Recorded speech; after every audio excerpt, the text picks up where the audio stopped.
In this video, we are going to discuss about the malabsorption syndrome, Sprue, and the tropical Sprue.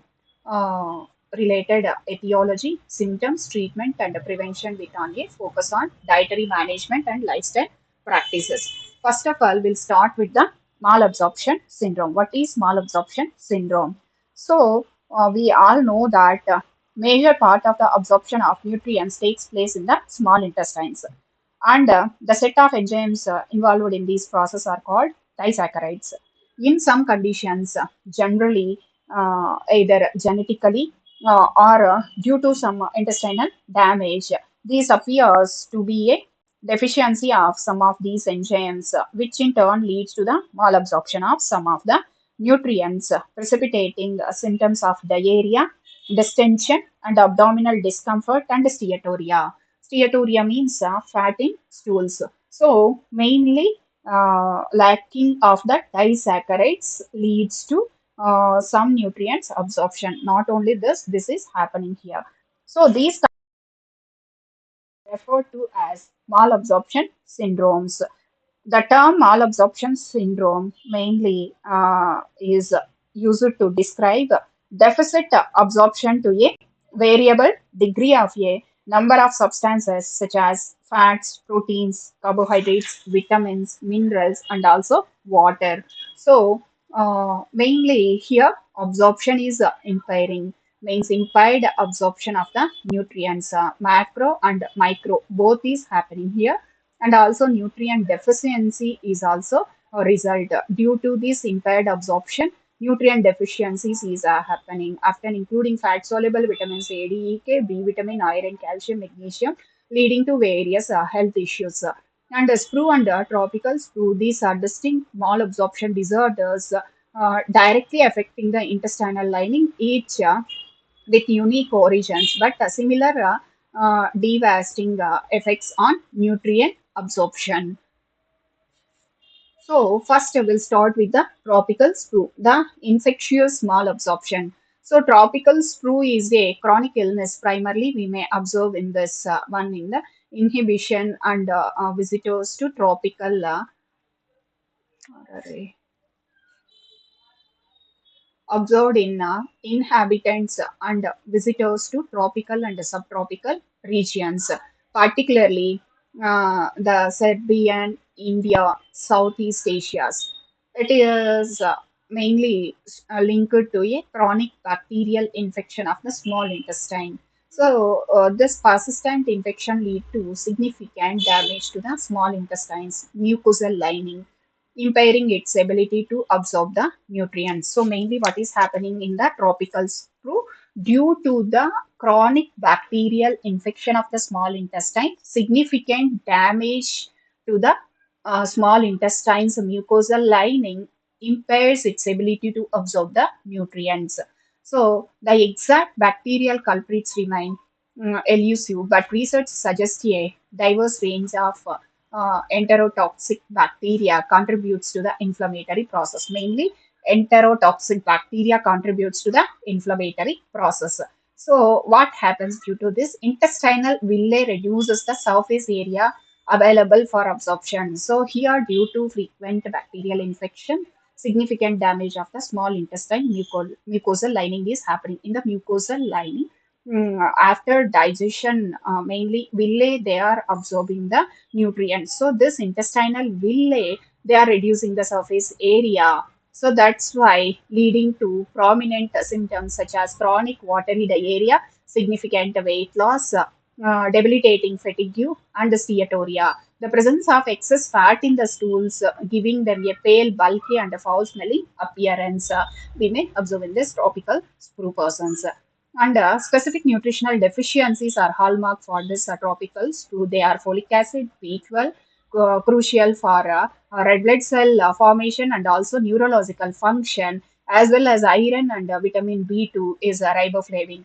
These deficiencies mainly leads to the anemia, neurological symptoms, and skin issues, further compounding the patient's discomfort and reducing their quality of life.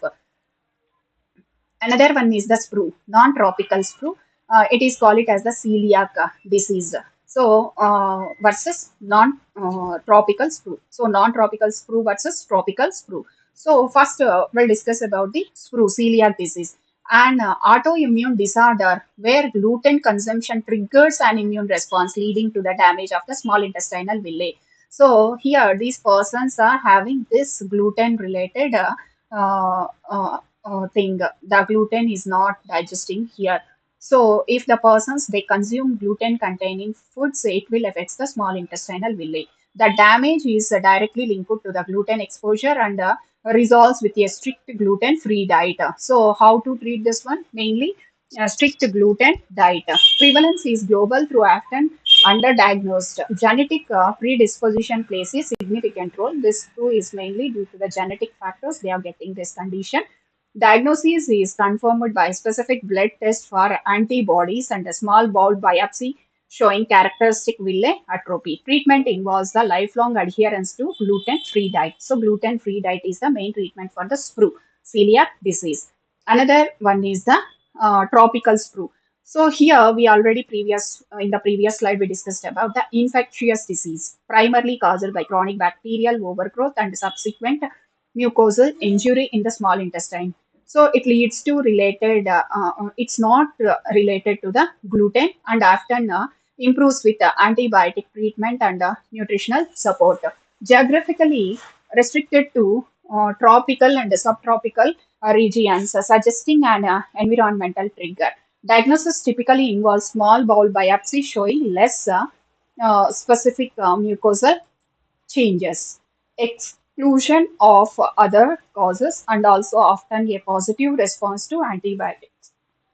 Treatment focuses on antibiotics and aggressive nutrient supplementation. So this is the difference between the sprue non-tropical celiac versus tropical sprue. So despite sharing the term sprue and causing malabsorption, their underlying mechanism, geographical distribution, diagnostic markers, and treatment approaches are distinct. Accurate diagnosis is mainly effective management for this sprue. So symptoms and clinical signs, what we may observe in this sprue related one is gastrointestinal distress. Chronic diarrhea is a hallmark and also accompanied by the steatoria. These stools are difficult to mainly here these persons they are difficult to flush and greasy and also distinctively foul smelling, yeah, indicative of unabsorbed fat. And patients frequently experience persistent abdominal cramps, uncomfortable bloating, excessive gas due to fermentation of unabsorbed carbohydrates, and systemic malabsorption we may observe in this sprue-related one. Unexplained weight loss, even with adequate calorie intake, as the body can't utilize the nutrients. That is the thing. Profound fatigue and weakness are prevalent, resulting from general malnutrition and specific deficiencies like iron deficiency, anemia. And anemia related signs and symptoms. Why? Because B12 often macrocytic or microcytic is also present in this.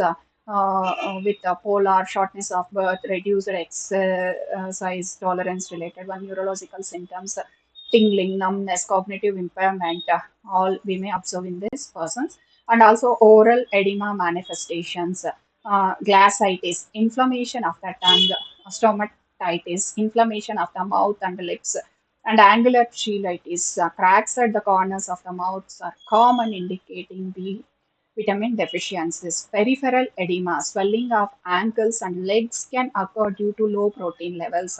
Hypoproteinemia resulting from the protein malabsorption. Why? Because in this true condition, nutrients, both macro and micronutrients, are not absorbed to the person. So that's why. So how to treat this? Antibiotic therapy. So antibiotics mainly doxycycline and also tetracycline. They are suggesting these are typically administered for an extended period ranging from 3 to 6 months for clear the chronic bacterial infection in the small intestines. And the nutrients supplementation, aggressive nutritional support is crucial to correct existing deficiencies, mainly folic acid up to 5 to 10 mg daily, and also vitamin B12 injections are necessary, especially oral absorption is severely compromised, initially given frequently, then monthly. Iron and vitamin B2 supplementation are also provided as needed, guided by blood test result. Monitoring and adjustment. So, have to monitor the blood count based on the nutrient levels, the blood count, and HB levels. It depends. So, that's why regular monitoring is required for this persons. And supportive care recovery. Patients are advised to maintain good hydration, get adequate rest, and gradually return to normal physical activity as their energy levels improve. If the person get energy, they have to improve their physical activity. In severe cases, intravenous fluids and total parenteral nutrition may be required initially to stabilize the patient before oral feeding can be fully resumed. So, dietary management of this persons. So, mainly here, uh, s- gluten free for the celiac related one, mainly who are suffering with the non-tropical screw. For them, call it as the celiac screw. A strict lifelong gluten free diet is only effective treatment. So, wheat, barley, rye, and their products, they have to avoid the consumption of that related thing. So, for a tropical screw, while not strictly required, a diet focused on nutrient rich balanced meals that are gentle on the gut is beneficial for this. So, low fat, easy digestible food mainly suggested for this person.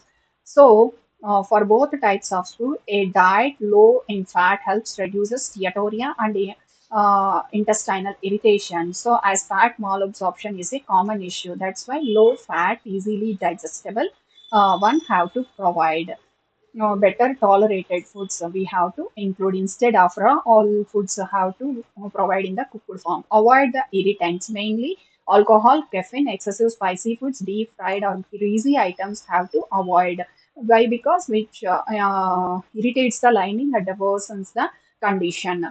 Small frequent meals, mainly instead of large, small frequent meals is suggested for this. Why? Because there is no burden on the digestive system and minimizes the post meal discomfort and bloating related one. Focus on the nutrient dense foods than the gentle on the digestive system, such as lean meats, poultry, fish, cooked vegetables, fruits, and gluten free grains. Hydration with electrolyte rich fluids is also important. So, here lean meats, poultry, fish, cooked vegetables, all these things are there.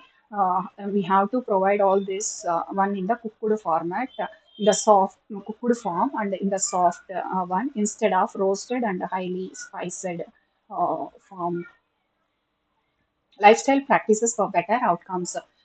Maintain optimum hydration and tailored physical activity. Geographical considerations, adherence to treatment. So they have to follow the strict lifestyle practices, which is better for the output. This is a simple diet plan for the person with the malabsorption. Millet idli with a vegetable sambar, a cup of herbal tea, lunch, steamed white rice, and also boiled or baked chicken related for the lean protein, cooked carrots, steamed spinach, dinner, baked white fish or millet pongal with the vegetables, creamy mashed potatoes, and green beans, steamed green beans like that. Mid morning, low fat yogurt, and also we may mix with the easily digestible fruits. Afternoon snacks, gluten free crackers like that. Millets, milk, coconut milk in dilution form, or other gluten-free crackers, we may suggest them. Hydration throughout the day is required for this persons. What is the key takeaways and what is the action is required? Treatable conditions. Tropical sprue is not a life sentence. It's a treatable condition. So, integrated therapy, successful management, combination of the antibiotics to clear infection, targeted nutrition supplements is the main focus. Lifestyle adjustment, easily digestible foods, nutrient dense foods, they have to include. and also proactive engagement is required for this well-being of the person. Thank you.